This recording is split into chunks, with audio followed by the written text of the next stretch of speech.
Today everyone, we're going to cover a few issues that have been commonly asked or brought up on Facebook and other social media.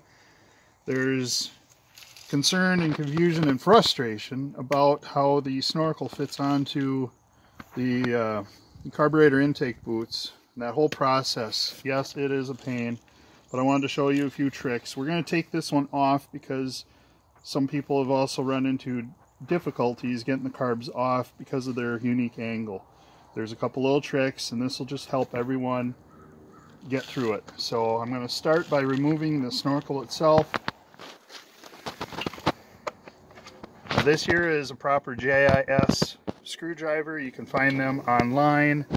Amazon is where we got our set. They work really good. Now on this one, there's two clamps. There's an upper and a lower. For right now, we're just going to remove the upper. I'll explain why in a minute. So after I have this one loose, I'll go to the other side. There's only one clamp on the other side.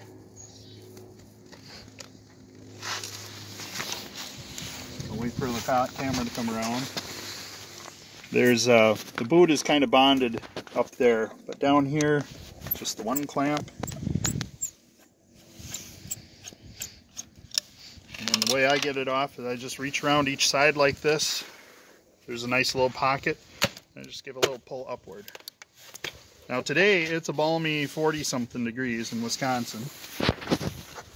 One problem we've run across on some of these is just from pushing them in, this rubber will actually pop out. And we had a dusted engine come into the shop, and we suspect that it was sucking a lot of dust through that unfiltered air because it was just not seated in there properly from fighting it down. So as you can see, the opening is nice and round. It's been fitting. The trick is if you can get it to fit on properly and it stays clamped for a while, when you take it off, it'll come off, and it'll also go on very easy.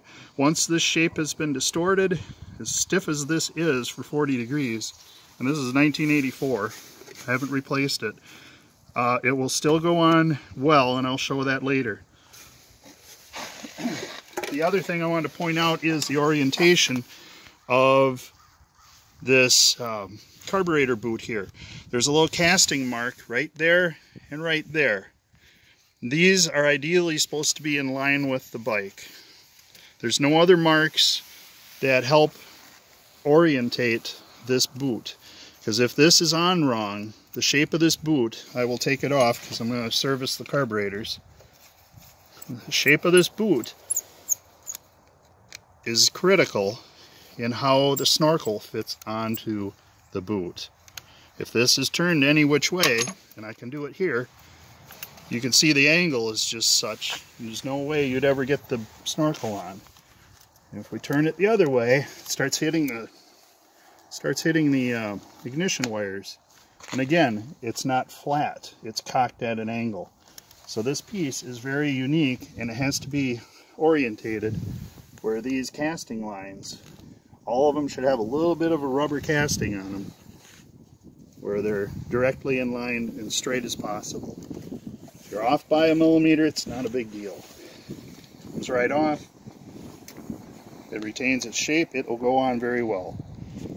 And upon reassembly, I'll point out how critical it is for the coolant overflow, your carburetor vent tubes, and the rear cylinder's external spark plug cable is routed this way. The internal one goes around the outside through the frame clip here. So these just pop out. Again, 40 degrees, 1984 rubber. They're going to fight me.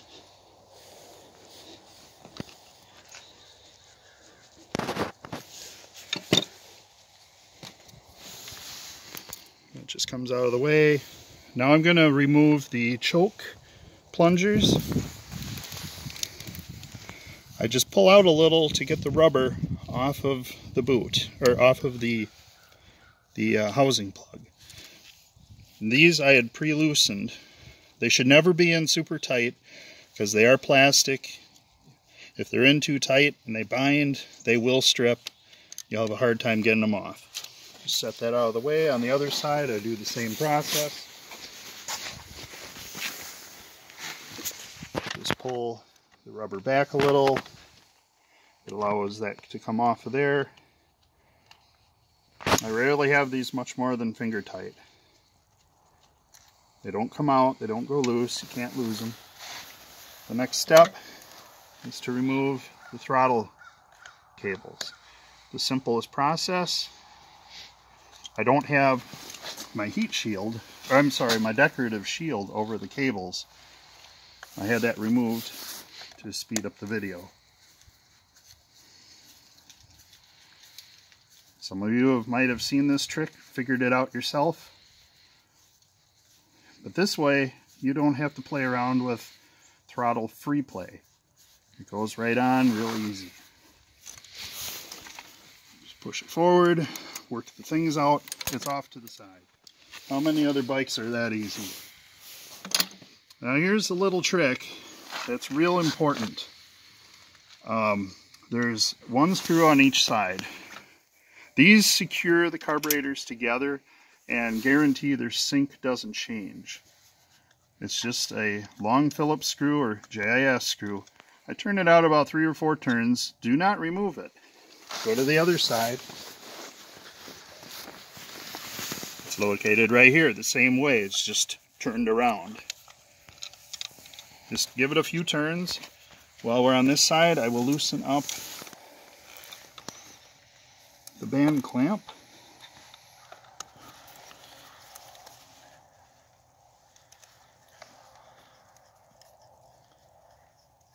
We'll go to the other side, do the same clamp, the upper one. No need to do the lower one. We're not taking these rubber boots, these insulator mounts off of the engine.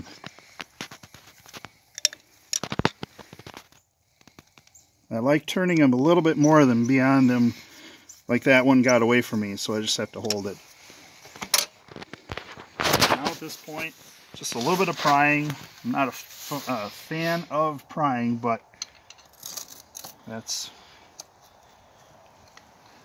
what you got to do. I just manipulate it a little bit each side. Doesn't help that today is 40-some degrees.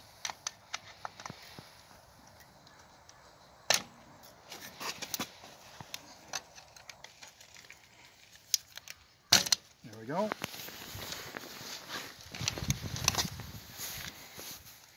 There's a nice spot right under here, that carburetor casting.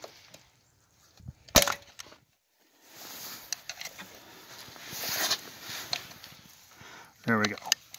And it goes out through the left. And the hoses are out of the way.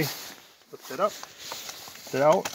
Now why we loosened up these screws is it allows them to wiggle just a little bit, but we don't want any of the pieces to come apart in the synchronization area.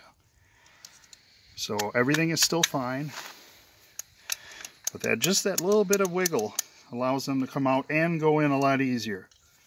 So we're going to break the film here and continue on after I clean these up. Alright, welcome back. I've got the carbs clean. Everything's polished up right. Even took the time to polish up the choke plungers.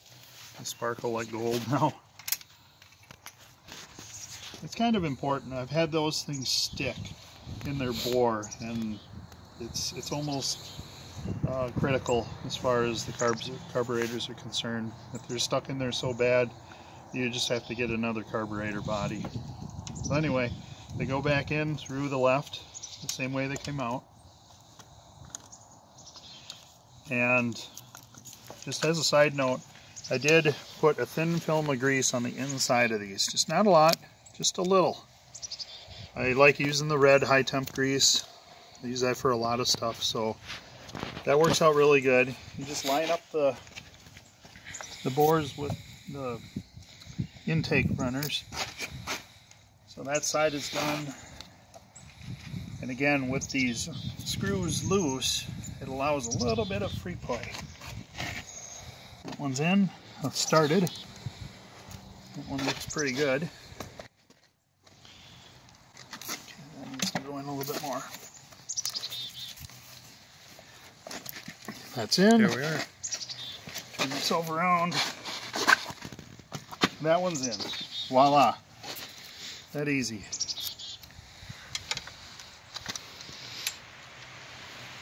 Okay, at this point I'm going to tighten everything up. I'm going to start off with these two interconnectivity screws. Just a little snug. They're no fun if they're over tightened. So then they just have a tendency to strip. And then we proceed, if everything looks alright, which it does, proceed to tightening these band clamps.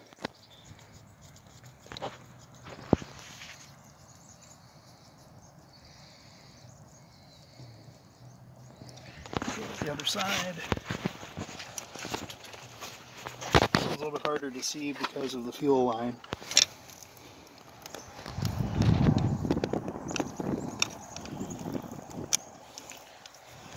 You just kind of hold it, otherwise it's so loose it just wants to spin round and round.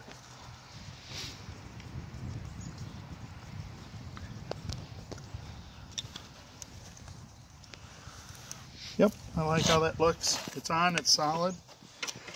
At this point, there went one of the tank mounts.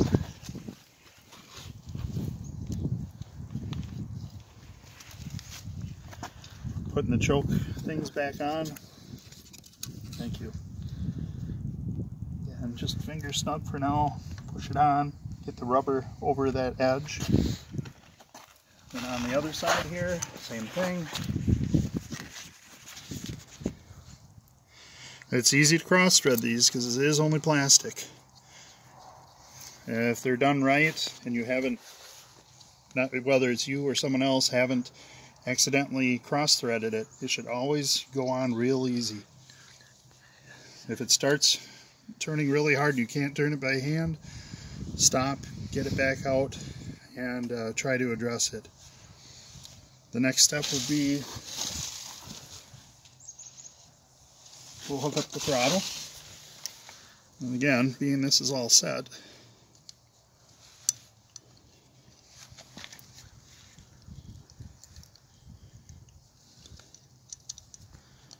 get them in, aligned. Wow, I wish every bike was that easy.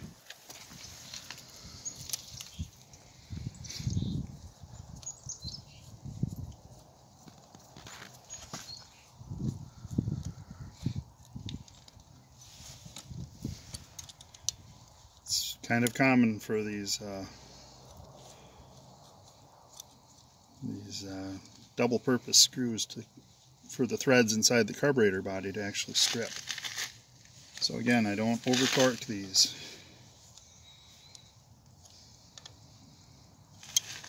There we go. That's that. Next step is this airbox snorkel. And again, the shape is nice and round. It's been sitting out in the sun. We're finally over 40 something here in Wisconsin. It just fits on. I double check it down here. It should hang well past the casting. As you can see, I can push it bottom out of my finger. So that's correct. I align these mold marks so they're straight in line. And we'll just snug it up for right now.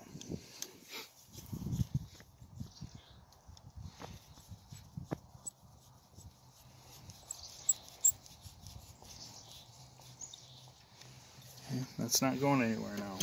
We'll leave this band clamp low and loose. It's easy to get that up later. At this point, I don't want to forget about the carburetor vent tube. Now, while we're on the subject of this, I don't know about some of the areas that you guys live in, but here in Wisconsin, you know, summers are awesome, a lot of insects, and if a bike is left out for a long period of time, you get insects that make nests inside the hoses. Now, don't let this confuse you. This was hanging on a frame that was sitting out in a lean-to. It was just an old parts frame. And it was hanging like this. It was hanging down, so this was actually a low point. The insects are close to the ground, and they love nesting in small little crevices that are close to the ground. Normally, the bottom of the hose is down here, as it is mounted on the bike. I had this happen once, where this situation was going on down here. Went round and round with a motorcycle, trying to get it running right, and it acted like it was out of fuel, but it always had fuel. It would idle, it would start, it would idle just fine. You go to rev it up, it'd fall on its face. And it turned out the carburetors weren't venting properly. So that was the cause. So we'll just put these back on. They straddle the coolant overflow. Like that. That's pretty much ready. We're going to put the snorkel on. I wanted to point out this normally has a second band clamp here. This Ascot hasn't had one in a long time. It does seal relatively well because it's you know, you got an innie and an outie, and this sits in between it.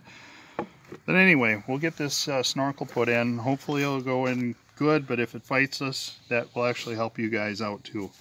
So we'll just drop that in there first, get this in. Kind of has to move a little bit forward. I like getting this left side set a little bit first, because as you see, that has to happen.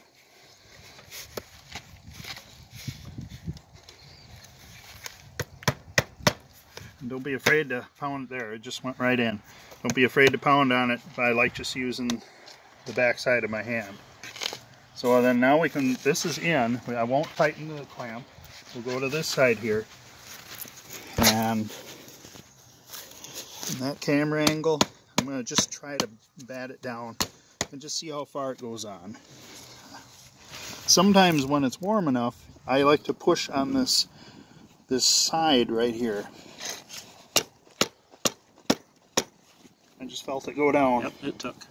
That looks good there. We're going to change camera angle and see how it looks on the back side. I can see it's close. Yeah. So this needs a little bit of manipulation. This side's always tricky to see whether you're on camera or not. You can barely see back there that the boot is just above the bottom of the receiving face of the carb. So we're going to try to get that down as far as possible. Right here it's really good. If that's as far as we get, that's fine. But if we can do better, that's great. Now, as a side note, sometimes what will happen, and if I have to pop this back off to show, I will. But sometimes I will use a long screwdriver like this. It's long and thin. I wish it wasn't pointy, but I'm not going to sacrifice a nice quality screwdriver just to make it round and blunt on the end like a Q-tip. But it's handy because I can get up in there like this, and if that back side is just really not cooperating, I can kind of push on that. Now I intentionally popped that out, but I want to show sometimes what you have to do. And it's just a matter of forcing that back side out a little as you're working it down. But being I got a good start on it, and I popped it out, I have to start all over.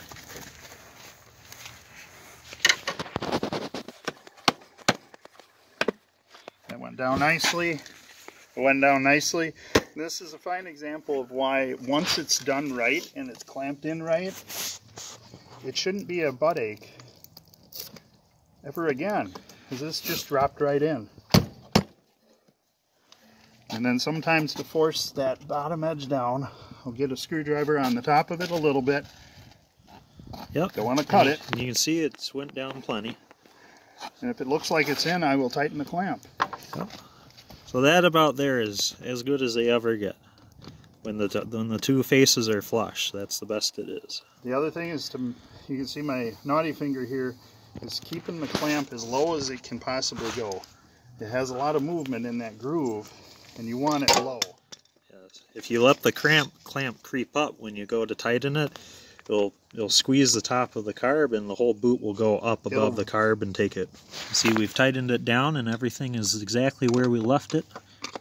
So this side is about done. And I can tighten up this clamp here.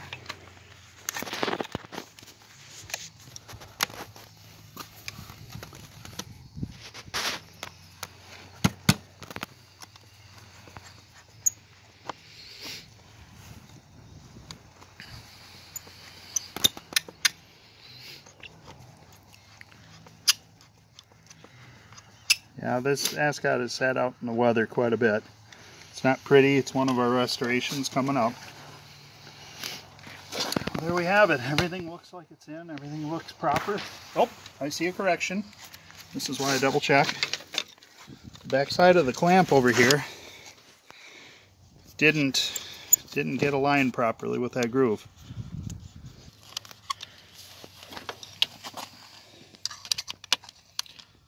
There.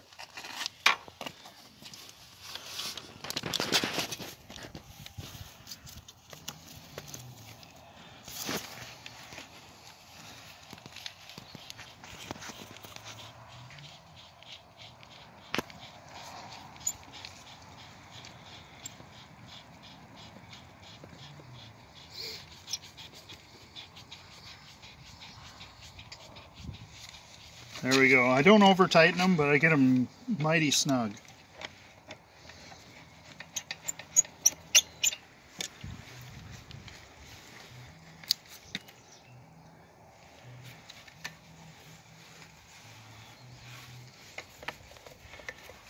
That's ready for the gas tank. I put a little extra on here. It just makes it a lot nicer. Sometimes you have to get the tank out and off, so you can get that off a little bit better. I like having a brass cartridge fuel filter. A lot of these 80s Hondas are notorious to have a little bit of rust in the tank, and it sure beats having that instead of having to take your carbs apart all the time to clean out the sediment. So there we go. I think that's about it. Double check my clamps. That's good.